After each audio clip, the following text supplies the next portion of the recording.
ओडिशा के पुरी से केंद्रीय मंत्री शिवराज सिंह चौहान ने विकसित कृषि संकल्प अभियान की शुरुआत की है। अब वैज्ञानिक सीधे खेतों तक पहुंचकर किसानों को मार्गदर्शन देंगे। यह अभियान किसानों की आय बढ़ाने और खेती को वैज्ञानिक आधार देने की दिशा में एक बड़ा कदम माना जा रहा है।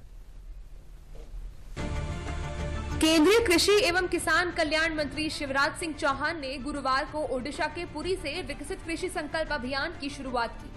कृषि एवं किसान कल्याण मंत्रालय और भारतीय कृषि अनुसंधान परिषद की ओर से शुरू किया गया अभियान वैज्ञानिक नवाचार और जमीनी स्तर पर भागीदारी के माध्यम से भारतीय कृषि को बदलने और देश के खाद्य भविष्य को सुरक्षित करने की दिशा में एक कदम है। और अब जान लेते हैं कि क्या है विकसित कृषि संकल्प अभियान।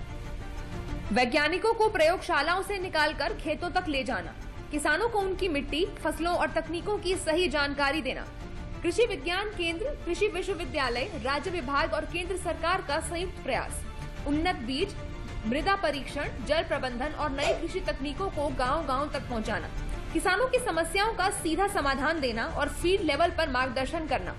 विकसित कृषि संकल्प अभियान का मतलब यह है कि वैज्ञानिक लैब से निकल के खेत में किसानों के बीच आए, गांव में आपके साथ बैठे और आपको बताएं ये माटी ऐसी है, इसमें इतना पोटास है, इसमें इतना ऑर्गेनिक कार्बन है, इसमें इतनी नाइट्रोजन है, तो यहाँ ये बीज लगाओ, ये किसान को बताना चाहिए।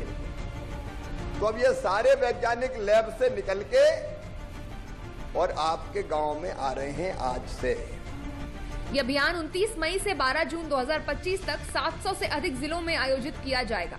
इस अभियान में आईसीआर संस्थान, राज्य स्तरीय विभाग और कृषि बागवानी, पशुपालन, मत्स्य पालन के अधिकारी और नवोन्मेषी किसान शामिल होंगे। इस अभियान के जरिए पीएम मोदी के विकसित भारत के संकल्प की दिशा में एक मजबूत अध्याय जोड़ने का प्रयास किया गया है।